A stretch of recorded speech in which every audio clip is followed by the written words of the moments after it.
Está con nosotros Guido Agostinelli, que es economista. Guido, gracias por venir. Hola, ¿qué tal? No, gracias por invitarme. ¿Cómo va?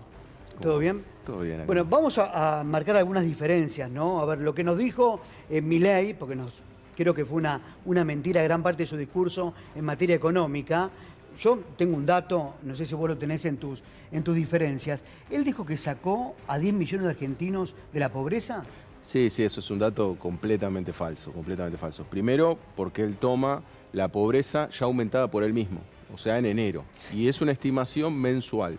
Recordemos que la estimación que hace el INDEC es siempre semestral. En la medición semestral, el gobierno recibió, en realidad ya influenciado en diciembre por la mega devaluación de Milei, 41,7% de pobreza y lo llevó a 52,9%. O sea, aumentó más de 11 puntos en la medición del INDEC. Ahora, lo que hay son algunas estimaciones que mostrarían una baja y en esas mediciones es en lo que se está basando Milei, pero al decir que hay 10, está incluyendo los que él ya metió adentro.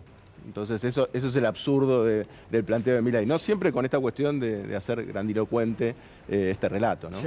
Hay que ponerse a chequear cada una de las cosas que dice, porque es la única manera de saber si efectivamente está diciendo la verdad o no, o se está aprovechando de ese momento. Vamos con la primera, a ver, y ahora nos contás. Esto decía Milei, entre otras cosas. Del 70 hasta acá, el mundo bajó la pobreza del 50% al 10%, y nosotros del 5% la llevamos al 50%.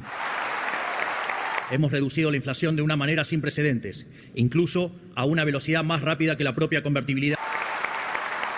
Y esto lo logramos sin confiscación tipo Plan Bonex, sin controles de precios, sin fijar el tipo de cambio y con recomposición tarifaria.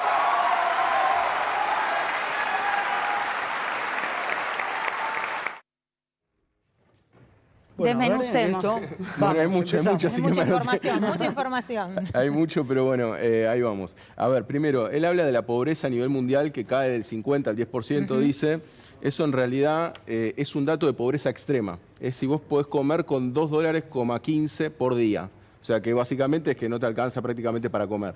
En eso bajó. ¿Y por qué bajó rotundamente? Porque China, con el Partido Comunista a la cabeza, fue el que más expulsó a gente de la pobreza a nivel mundial. Entonces, al ser el país en ese momento que tenía mayor cantidad de habitantes, es el que expulsó más pobreza. O sea que no es a través del liberalismo que profesa Milei que se expulsó a gente de la pobreza. Segundo, lo que él dice de Argentina, de compararlo un 5% que tenía pobreza y ahora lo eleva a un 50%, en realidad no está comparando mediciones distintas. O sea, de hace tantos años y ahora. No es la misma canasta. De hecho, el problema que tiene la canasta actual justamente es que a él le da esa estimación que antes mencionábamos, que da la baja, es producto de que esa canasta no representa bien los gastos de los argentinos y, por ejemplo, los servicios están subponderados. Por eso también, además, cuando se habla del índice de inflación, también se habla de un índice no representativo, porque una de las cosas que tenemos es que en realidad la gente no compra lo que teóricamente se mide en el INDEC. Claro. Entonces no te puede medir una inflación cuando vos vas a la carnicería y te aumentaron los precios, vas al supermercado y te aumentaron los precios. No es una inflación, reitero, representativa. O sea, mentirosa. sí se compra lo de la canasta, pero no aparece o no tiene significación en esa medición, por ejemplo, servicios, que es algo que aumentó La canasta muchísimo. no es representativa para el gasto que se tiene en los hogares. En general, de Ese todas es el las tema. cosas. Entonces vos decís, no hay inflación. No, sí la hay. Lo que pasa es que vos medís determinados puntos. Esa es la mentira. Sí. Bien, bueno, vamos a la segunda falacia de Javier Milei. Lo escuchamos. Expansivo. Fue expansivo porque, tal como dijimos durante la campaña, la gran mayoría del ajuste recayó sobre el sector público y no sobre el sector privado, al que le devolvimos cerca de 15 puntos del PBI al eliminar el déficit fiscal. La pobreza en la frecuencia mensual medida por la Universidad Torcuato Di Tella, que metodológicamente es similar a la de CEDLAS, de la UCA y el propio Ministerio de Capital Humano o el INDEC en una frecuencia semestral, bajó del 56% al 33%.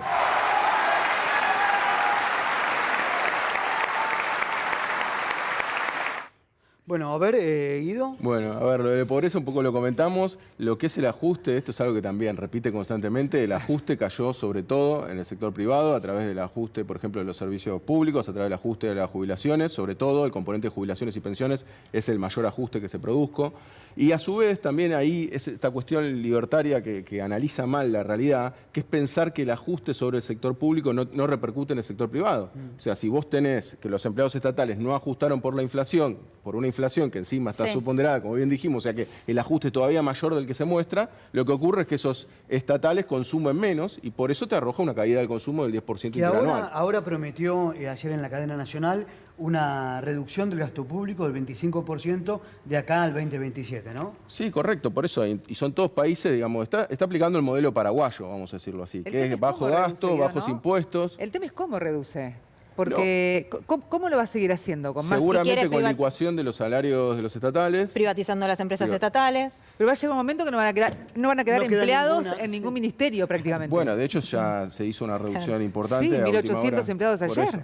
Entonces va a seguir aplicando lo que él dice, la motosierra, hasta llegar a su máxima, la transferencia a las provincias también. Sí, igual el ajuste en el privado no solamente es derivado del ajuste en lo público. Digo, claro, en las mismas empresas también están despidiendo por la falta de consumo. Exacto, porque también uno podría decir, bueno, no todo va a depender de si consumen o no consumen los empleados públicos o estatales, ¿no? Lógicamente que hay fábricas directamente se frenaron y despidieron solamente desde el ámbito privado. Sí, aparte la obra pública también la hacen los privados, o sea que también está frenado y eso también... Pero obra pública igual no sé si la tenés como otra falacia, porque dijo que no daba trabajo la obra pública. Ahora vamos a la tercera falacia. Una de las grandes falacias y mentiras de la política para con la gente, cuando dicen esa mentira de que la obra pública genera trabajo. Le digo a los argentinos de bien que eso es falso.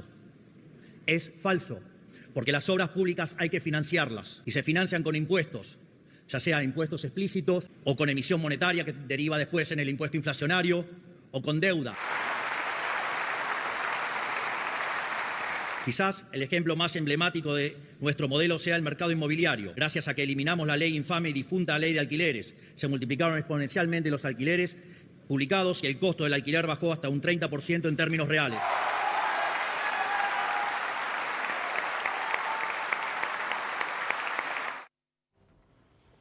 Bueno, a ver ahí. A ver, el ejemplo más marcado de que la obra pública no genera, como él dice, o inflación o deuda. Vieron que dice que hay dos opciones nada más que genera la obra pública. Bueno, la mejor explicación de esto es China.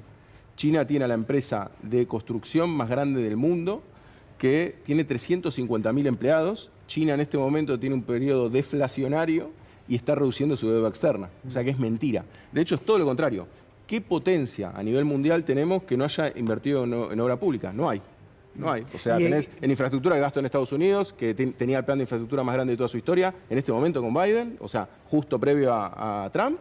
Y después tenés China, que ya invirtió en infraestructura más que Estados Unidos en toda su historia. Y la consecuencia de la no obra pública ya se ve en los caminos y rutas de todo el país. Es la queja de camioneros, de familias que ahora salieron de vacaciones, se encontraron con rutas desastrosas. Destrozadas, banquinas que no tienen ningún tipo de señalización, no hay carteles, no hay luminaria, no hay cambio en aquellas luminarias que se quemaron, te queda una luminaria y otra no, estamos hablando de autovías y demás. Más allá de las responsabilidades que tenga cada privado, ¿no? Me refiero que ahí tiene que estar el Estado. Claro. Pero hablábamos ayer, el Estado se corre. Sí, esto de decir que los alquileres le bajaron, chicos, discúlpenme, yo quiero saber alguno de ustedes que... Bueno, con eso ahora lo vamos a tratar en un ratito porque Martín Barrio Nuevo ponía la información, no digo para contrastar con números también, y marcaba algo bastante contrario a una baja de los alquileres, por lo menos. Sí, falta que te lo diga la persona que lo paga. Los últimos meses. Pero hacemos un parate porque la que escribió en las redes sociales fue Cristina Fernández de Kirchner en contestación a muchas de las cosas que estamos planteando justamente en este discurso y pone, che, Milei, qué semanita, desde la tapa de Forbes diciendo que armaste la mayor criptoestafa de la historia, a la del New York Times contando que la estafa es de 250 millones de dólares y que además había que pagar coimas para reunirse con vos. ¿Lo escuchaste? A Carone, funcionario de Trump para América Latina, diciendo que tienen que investigar que hay asesores del presidente Milei y miles de defraudados que viven en Estados Unidos. Mamita. Y vos que pensabas que eras un rockstar mundial, mirá cómo terminaste. Estafador global rodeado de coimeros locales, aunque coimera tal vez. Ayer a la noche se notó que no estás bien. No dijiste nada nuevo y se te trababa la lengua en un discurso que una vez más, confirmo, te escriben, en la que repetiste la misma cantinela de siempre, que bajaste la inflación, aunque en la calle los precios siguen subiendo y los salarios siguen perdiendo y la gente llega con lo justo o directamente no llega a fin de mes. Que el equilibrio fiscal que todos sabemos es ficticio porque solo lo lograste con desequilibrio social, ajustaste a los jubilados, a las provincias, a los universitarios, a la educación y a la salud pública. Y en una muestra de crueldad extrema también hiciste un ajuste inhumano sobre las personas con discapacidad, esos que tu gobierno define como idiotas, imbéciles y débiles mentales. La verdad, no sé qué festejás, porque esto no es un logro, es un desastre. Eso sí, ni una palabra sobre la criptoestafa que te tiene como protagonista estelar. Ya te lo dije, sos muy negador.